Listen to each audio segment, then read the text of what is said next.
Women and Gender in 17th Century England. Part 2. Mary Wroth's Urania.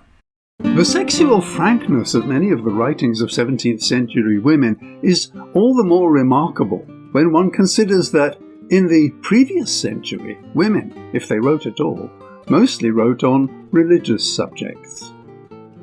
The Countess of Montgomery's Urania, published in 1621, a long prose romance with numerous erotic passages, was written by Mary Wroth, niece of Mary Sidney, who is best known for the verse translations of the Psalms, which she composed together with her brother Philip.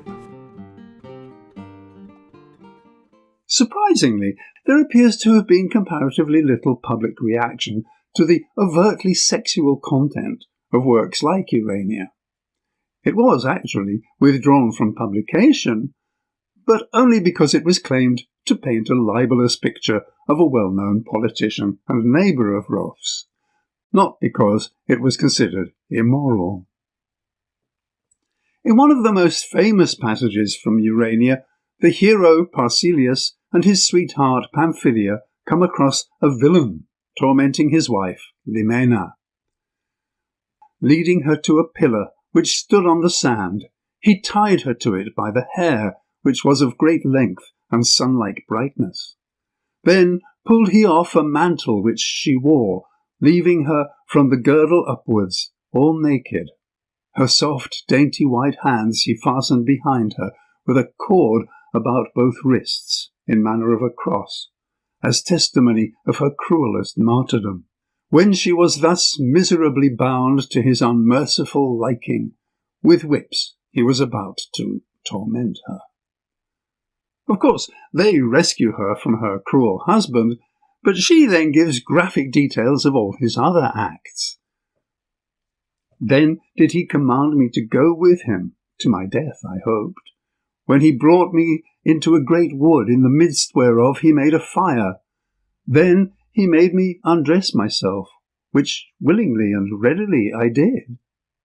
When I had put off all my apparel, but one little petticoat, he opened my breast, and gave me many wounds, the marks he may here yet discern, letting the mantle fall again a little lower, to show the cruel remembrance of his cruelty. Descriptions like these have given rise to much debate among feminist critics. Here we have the first major work of prose fiction written in English by a woman, and it's filled with scenes of erotic violence by men against women. However, Urania contains similarly erotic descriptions in which men are captivated and abused by women. There are homosexual scenes, there are proud huntresses, women glorying in the spectacle of men duelling and killing each other, and so on. Rather than seeing it merely as a pandering to the male gaze, it's probably more appropriate to see Urania as an assertion and a celebration of unabashed female sexuality, which I'm prepared to bet is something that even many scholars of English literature would not have expected to find in a work written by a woman in the 17th century.